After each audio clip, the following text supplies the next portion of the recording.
A new Canada job grant signed in principle by the Alberta and federal governments could help address some of the job vacancies here in the city.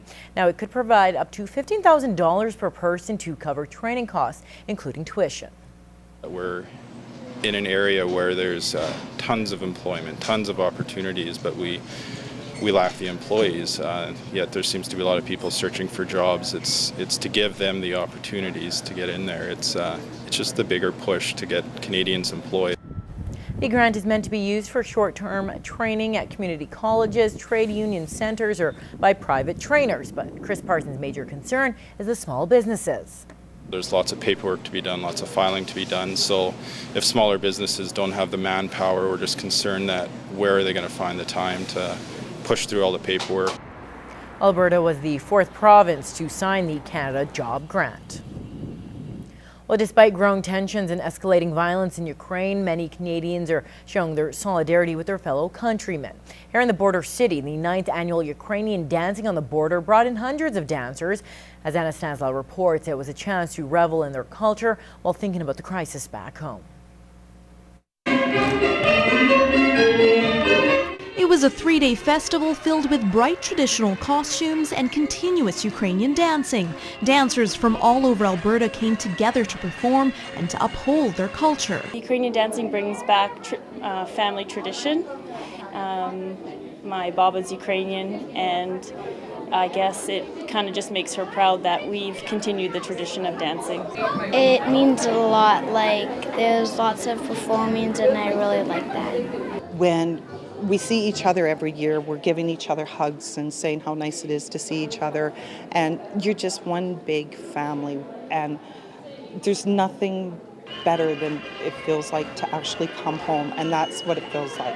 The Transcarpathian is a major type of Ukrainian dancing which this group performed. It's from one part of Ukraine, in western Ukraine, kind of beyond the mountains, beyond the Carpathian Mountains. So they were using steps from that area of Ukraine and doing their best at it. And with each step, these instructors say events like this mean a lot to them in preserving their culture. Modern day events in Ukraine are making us more and more passionate because they're, it's easy to lose passion about your culture. In Canada, that's easy to do. And we carried on, and we love doing it because it's an awesome art. Everyone is deeply concerned with what's going on in Ukraine. They support their ancestors, their families that are in Ukraine. And I think it helps bring a closer cultural connection to what's going on. Anna Stanislaw, Newcap News. Now, we will have the latest on the situation in Ukraine coming up a little bit later in our newscast. Well, Retrospect this week from the archives is our weekly feature in which we explore interesting news reports from the past. Now, in this edition, Brian Hardy looks back at the building of a soaring sculpture and a visit to North Battleford by Canada's future leader.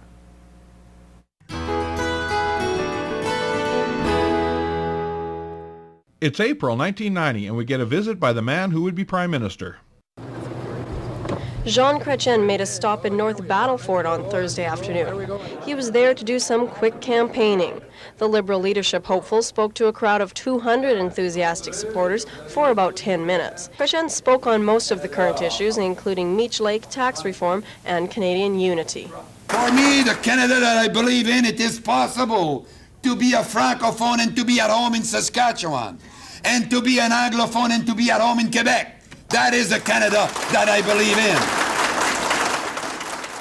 The afternoon in North Battleford was mainly a campaign stop for Chrétien. People came out to meet the man who may be Prime Minister, and they were pleased with what they saw. Krista Pulishi, Broadcast Centre News. This week in 2010, we check in on the progress of a Cold Lake landmark. Through meticulous design and engineering expertise, this weighty CF-18 will forevermore be skyward bound at this precarious angle, as it's been offset by equal but opposing force. What you see there is two black pipes going to the exhaust, but there's a huge amount of structure on the inside to make sure this is safe. Although the Air Force has an abundance of technical expertise, advice from contractors and consultants was sought.